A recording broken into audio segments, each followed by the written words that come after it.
You ask Tiger to solve. This deals with linear equations with one unknown.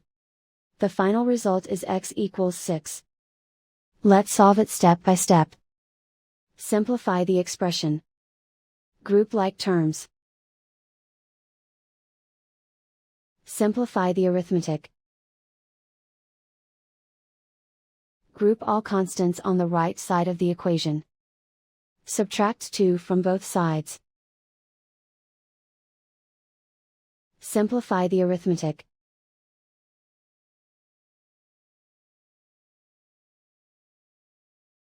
Isolate the x. Divide both sides by 2. Simplify the fraction.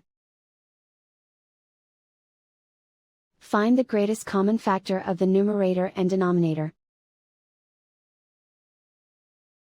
Factor out and cancel the greatest common factor. And so the final result is x equals 6.